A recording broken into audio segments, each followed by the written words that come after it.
Բարև ձեզ, եթերում Armen Press-ի podcast հաղորդաշարի հերթական թողարկումն է։ Անցնող տարին առանձնահատուկ էր նաև մոլորակի տարբեր տարածաշրջաններում տեղի ունեցող հակամարտություններով, որոնցով պայմանավորված են գլոբալ աշխարհաքաղաքական process-ները։ Մենք այսօր կփորձենք անդրադառնալ դրանցից 3-ին, կխոսենք Մերձավոր Արևելքում Պաղեստինա-իսրայելական հակամարտության մասին, այնուհետև ռուս-ուկրաինական հակամարտության եւ կանդրադառնանք նաև մեր տարածաշրջանում, թեև հակամարտությունը փորձագիտական շրջանակների տեսանկյունից մնացել է յետևում, խոսքը հայ-ադրբեջանական հակամարտության մասին է, բայց տակավին խաղաղության պայմանագիր դեռ ստորագրված չէ։ Առաջին երկու հակամարտությունները այսպես թե այնպես կապ ունեն մեր տարածաշրջանի հետ եւ այդ զարգացումների մասին մենք այսօր կզրուցենք վարչապետի աշխատակազմի հանրային կապերի եւ տեղեկատվության կենտրոնի տնօրենի ավագ խորհրդական տարածաշրջանային հարցերով փորձագետ Արմեն Պետրոսյանի հետ։ Բարև ձեզ, պարոն Պետրոսյան։ Նախ խոսենք Մերձավոր Արևելյան հակամարտության մասին, Պաղեստինի եւ Իսրայելի միջև, ինչ փուլում է այդ հակամարտությունը եւ հանգուցալուծման ինչ հեռանկարներ եք դուք տեսնում, խնդրեմ։ Շնորհակալ եմ հնարավորության համար, եթե Պաղեստինա-իսրայելական հակամարտության ներկա փուլը գնահատենք, ապա դա հարաբերական դադարի շրջափուլ կարելի է նշել եւ այսպես որոշակի առումով սպասողական իրավիճակ պայմանավորված Դոնալդ Թրամփի կողմից նախաձեռնված ուրեմն Գազայի հիմնախնդրի կարգավորման այդ ուրեմն ընդհանուր փաթեթի իրականացման գործընթացի հետ կապված։ Այսինքն չկա որոշակիություն մեծ հաշվով, բայց կա հարաբերական վերահսկելի հրադադար, այսինքն չկա մեծ հաշվով նաև կայուն հրադադարի պայմանել այս պահին, կա վերահսկելի հրադադար, կա սպասողական վիճակ եւ մեծ հաշվով թե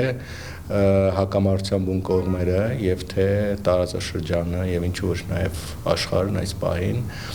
սպասում է Դոնալդ Թրամփի ծրագրի իրականացման արդեն երկրորդ փուլին։ Ըստ տարբեր տվյալների երկրորդ փուլը պետք է մեկնարկեր դեկտեմբերի վերջին, բայց փաստացի այսպես ուրեմն առարկայական քայլեր այս պահին չեն արձանագրվում մի շարք օբյեկտիվ սուբյեկտիվ պատճառներով։ Նախ այն, որ փաստացի Դոնալդ Թրամփի վարչակազմը այս պահին նաև այլ առաջնահերթություններ ունի եւ հատկապես կենտրոնացած է ռուս-ուկրաինական հակամարտության կարգավորման վրա։ Դրանից բացի մենք տեսնում ենք, որ պարբերաբար աշխարհում ծագում են նաև այլ խնդիրներ, այլ հիմնախնդիրներ, այլ պատերազմներ, այլ առճակատումներ, ամենավերջին օրինակ, որը որևէ կերպ չի կարգավորում, էլի պարբերաբար այսպես ժայթքումներ է ունենում։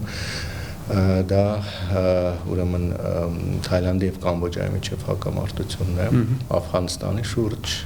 կապված իրավիճակն է շարունակում լարված։ Այսինքն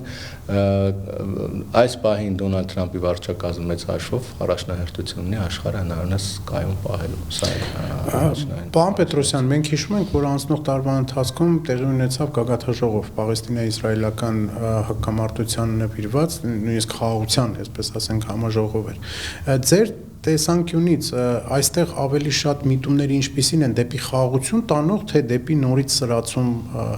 ինչ է կանխատեսում 2026 թվականի համար։ Շատ բարդ հարց եք տալիս, որովհետև տեսեք այնուամենայնիվ Իսրայելը կանգնեցեց պատերազմը, որովհետև այլևս ռազմական եղանակով չէր կարողանում լուծել հարցերը եւ բացի այդ կար Միացյալ Նահանգների կողմից բավականաչափ մեծ ճնշում։ Առհասարակ եթե 2025 թվականը գնահատենք այդ ձեր նշած 3 տարածաշրջանների մասով, որոնք մենք քննարկելու ենք եւ քննարկում ենք, ընդհանուր առմամբ դրանք մեկ ընդհանուր հերոս ունեն եւ դա Դոնալդ Թրամփն է առանց չափազանցության։ Այսինքն նրա վարչակազմի ուրեմն ակտիվ եւ ներգրաված քաղաքականության արդյունքում է, որ բոլոր 3 տարածաշրջաններում մենք տեսնում ենք բովանդակային փոփոխություններ, որոնք չկային դրանից անցած մոտ 2 տարիների ընթացքում, մոտավորապես 2022-ից սկսված։ Հիմա ինչ վերաբերում է այդ համաժողովին եւ դրա ընթացքին եւ դրա արդյունքին, հենց այդ մասին է խոսում, որ այդ համաժողովը ինքը միջոց էր Դոնալդ Թրամփի ներգրավվածությամբ եւ բնականաբար այս այս տարածաշրջանում եւ պաղեստինա-իսրայելական հակամարտության հետ ինչ որ շահեր եւ առնչություններ ունեցող տարբեր դերակատարների մեկտեղմամբ ընդհանուր ջանքերով այս ուրեմն լրջագույն կոնֆլիկտը կանգնեցնելու եւ որը կրկնում հարաբերականորեն այս պահին տալիս է որոշակի արդյունքներ, բայց միևնույն ժամանակ հաշվի առնելով Իսրայելի քաղաքականությունը, Իսրայելի գործող կառավարության ամբիցիաները, նպատակները, բնավել անգամ այս համաժողովի արդյունքները եւ Դոնալդ Թրամփի բավականաչափ կարեւոր դերակատարումը դրանք հիմք չեն տալի վստահաբար պնդելու, որ այլևս այս հակամարտության հետ կապված ուրեմն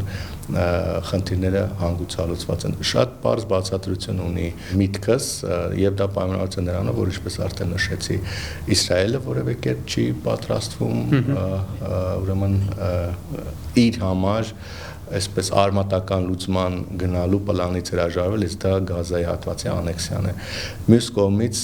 մենք տեսնում ենք որոշակի դիմադրություն նաև Գազայի հատվածից, Համաս շարժումը չնայած պարտությանը 2023 թվականից շարունակված հակամարտության, այնուամենայնիվ ինքն էլ չի պատրաստում շատ արագ կերպով հրաժարվել Գազայում իր ազդեցությունից։ Հետևաբար, քանի դեռ այս խորքային խնդիրը լուծված չէ, հակամարտությունը ամեն պահի ակտիվանալու բոլոր միտումներ ունի։ Ես կրկնում, չնայած կա որոշակի կառավարելի իրավիճակ, հրադադար, բայց այն կայուն չէ։ Գրեթե ամեն օր հրադադարը խախտվում է, որովհետև պաղեստինյան կողմից են լինում որոշ հարձակումներ, հատկապես Իսրայելի կողմից են լինում թիրախային հարվածներ, բայց ի տարբերություն 21 տարի առաջվա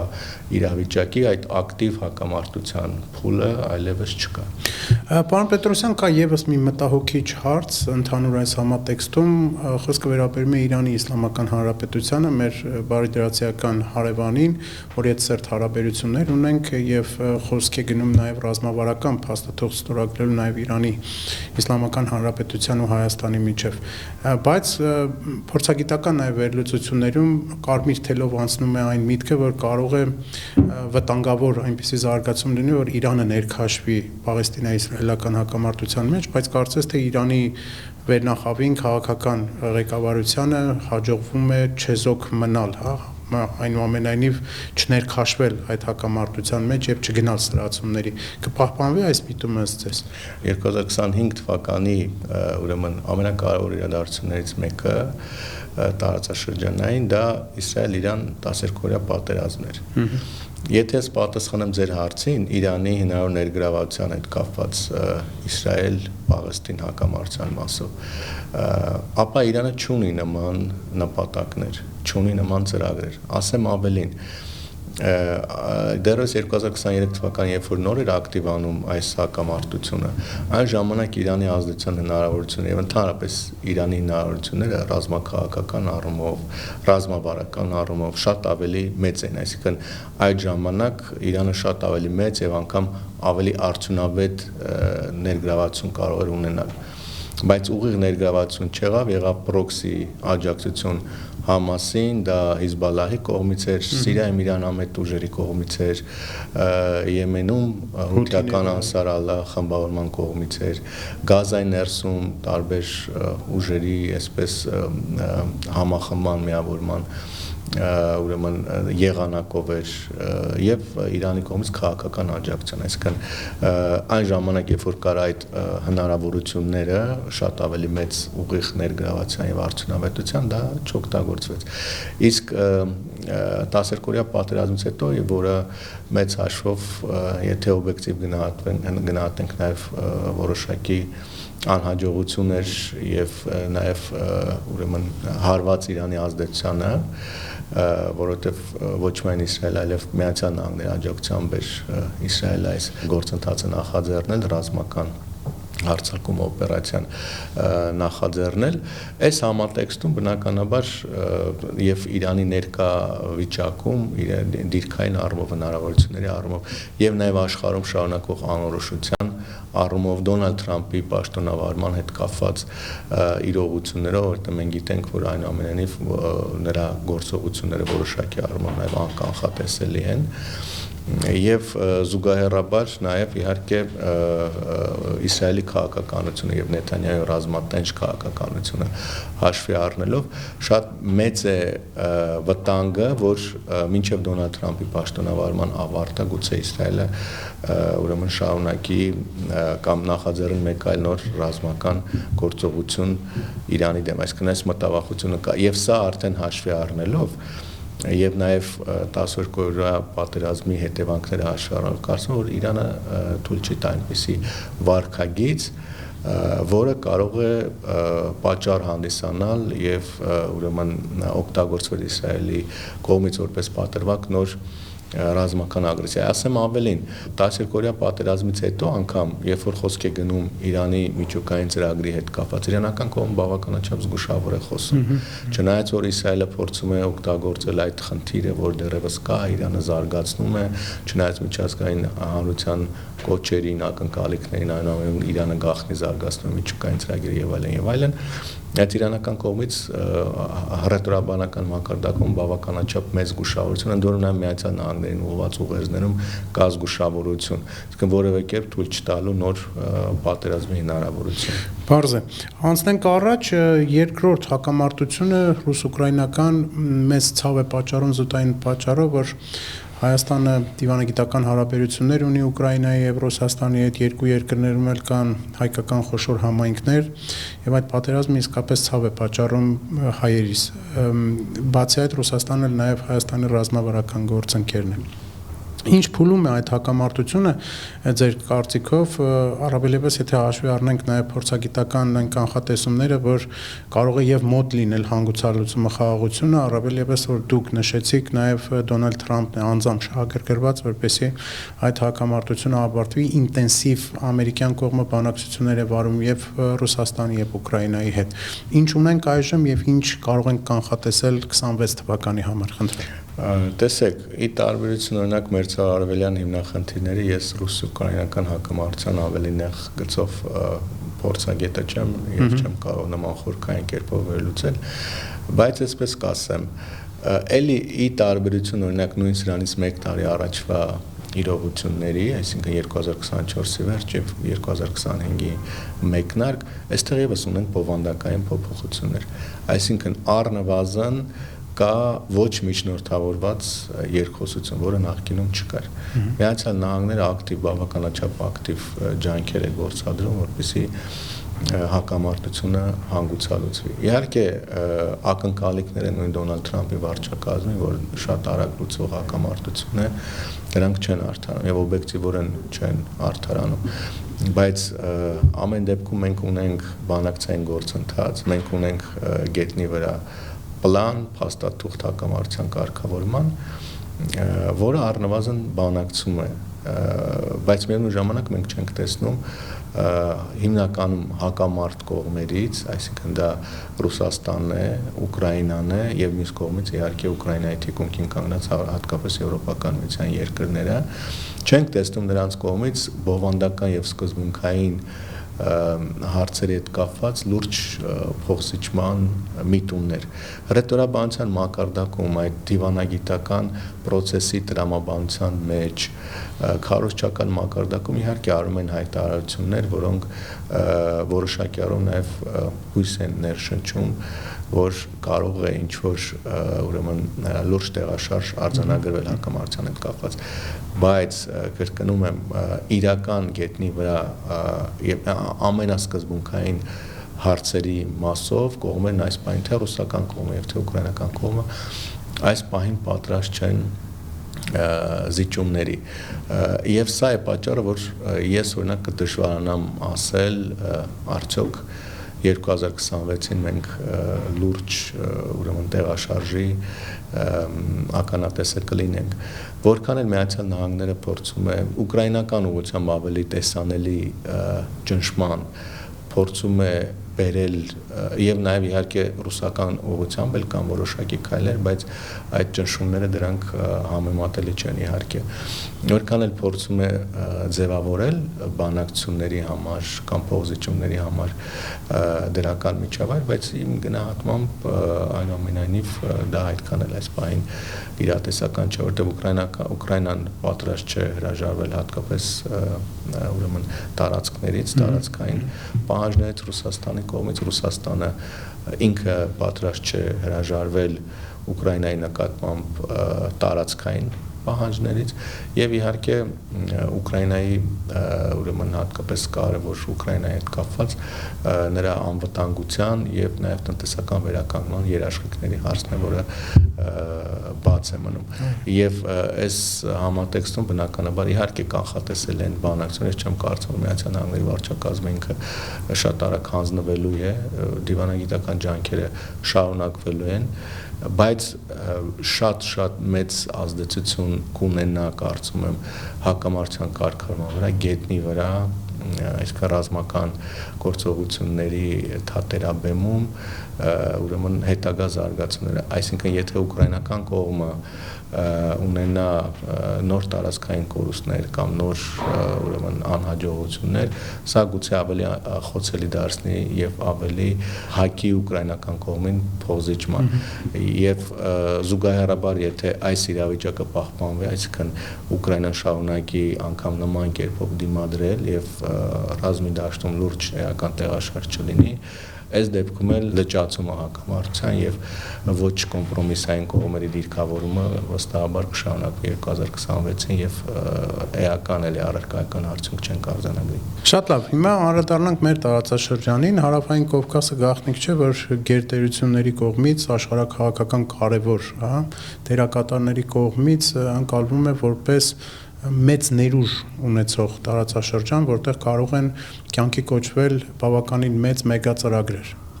Բայց դրա համար նախ եւ առաջ պետք է որպեսզի հանգուցալուծվեն լոգիստիկ եւ հաղորդակցական կապուղիների հետ կապված դժվարությունները, բացվեն բոլոր սահմանները եւ այդ առումով նշում է, որ կոնկրետ հայ-ադրբեջանական հարաբերությունների կարգավորումը, հայ-թուրքական հարաբերությունների կարգավորումը կարող է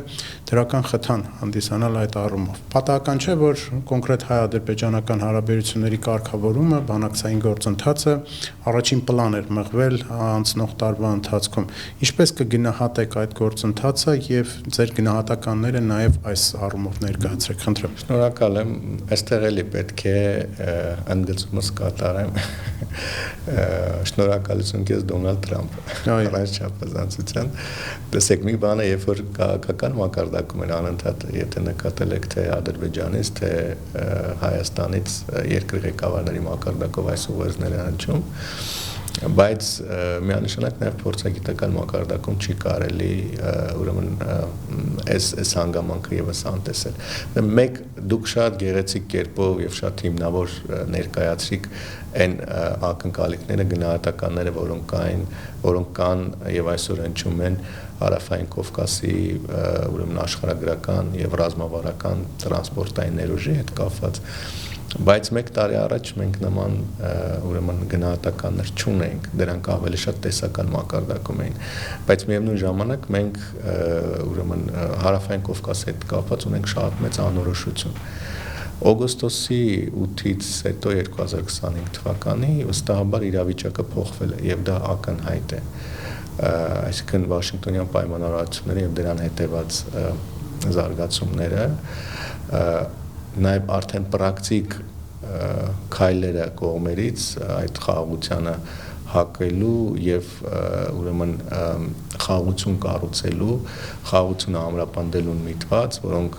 թե քաղաքական, թե ռետորաբանական, մասնակի առումով նաև քարոզչական եւ հատկապես ուրեմն տնտեսական մակարդակում են արձանագրվում, միջազգային հանրության ուրեմն անընդհատ ուղերձները, միջազգային հանրության հետաքրքրվածությունը Հարավային Կովկասում ձևավորված նոր իրողությունների հետ կապված, խոսքը հատկապես արևմտյան դերակատարներին է վերաբերում, Կենտրոնական Ասիա, Մերձավոր Արևելքը, այն խաղացողները, որոնք շահեր ունեն Հարավային Կովկասում խաղաղությունից, այդ բոլոր ուղերձները, այդ բոլոր հայտարարությունները, դրանք վստահաբար աջակցում են այն իրավիճակին, որ այսօր կա։ Այլևս օգոստոսից 8-ից հետո նոր բովանդակային առումով նոր իրավիճակ է։ Սա չի նշանակում, որ անորոշությունները ուրեմն այլևս փարատվել են, բայց օգոստոսի 8-ից հետո արձանագրված իրավիճակը եւ միջնաժամկետ ժամանակահատվածը առնվազն Դոնալդ Թրամփ մինչեւ Դոնալդ Թրամփի վարչակազմի կառավարման ավարտը ավելի կանխատեսելի են դարձնում Հարավային Կովկասում գործընթացները։ Այսինքն այս ժամանակահատվածում մի կողմից Միացյալ Նահանգների դերակատարում, մյուս կողմից Հայաստանի եւ Ադրբեջանի քայլեր ուղղված այդ խաղաղության ամրապնդմանը, մեկ այլ կողմից Թուրքիայի ներգրավվածությունը, մյուս կողմից մյուս կարևոր խաղացողների Ռուսաստանի եւ Իրանի դիրքավորումներն ու դիրքորոշումները, այսինքն այս ամենը ուրեմն թե որոշակի անորոշություն, բայց զուգահեռաբար նաեւ որոշակի կանխատեսելիություն է հաղորդում ուրեմն իրավիճակին եւ Հարավկովկասյան զարգացումներին։ Հիմա չափազանց մեծ անելիք կա հատկապես Հայաստանի եւ Ադրբեջանի կողմից, այսինքն որովհետեւ ես այնուամենայնիվ որպես փորձագետ նկատում եմ այն մոտեցումը, համադրելի մոտեցումը թե Հայաստանից եւ թե Ադրբեջանից,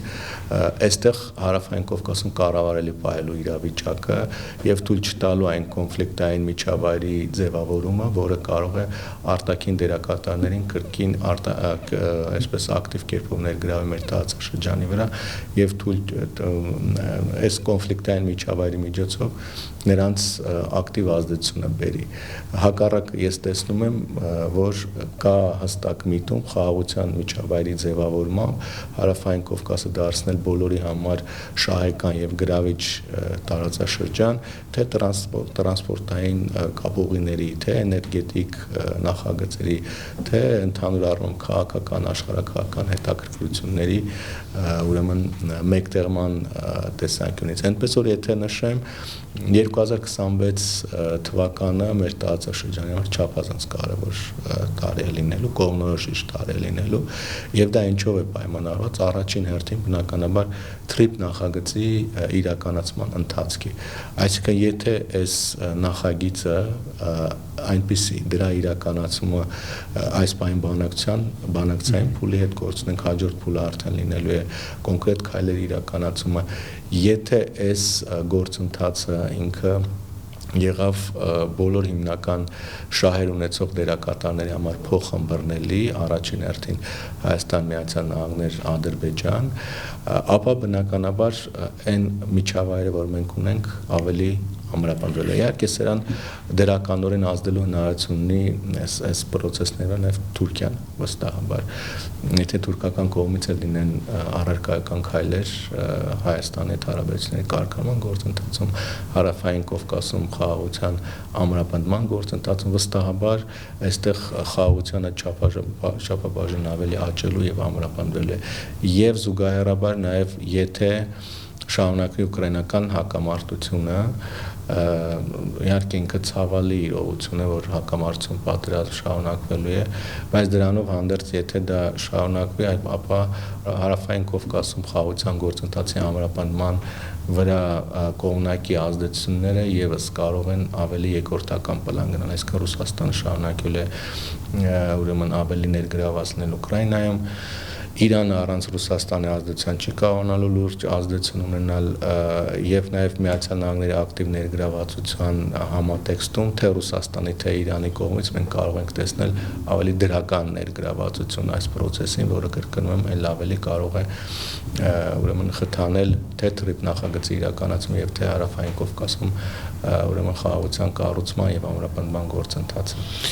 Շատ շնորհակալություն ծավալուն վերլուծությունների ձեր դիտարկումների համար։ Ձեզ նույնպես շնորհակալություն։ Հիշեցնեմ, որ մենք եթերում զրուցում էինք վարչապետի աշխատակազմի հանրային կապերի եւ տեղեկատվության կենտրոնի տնօրենի ավագ խորհրդական տարածաշրջանային հարցերով փորձագետ Արմեն Պետրոսյանի հետ։ Կհանդիպենք եթերում։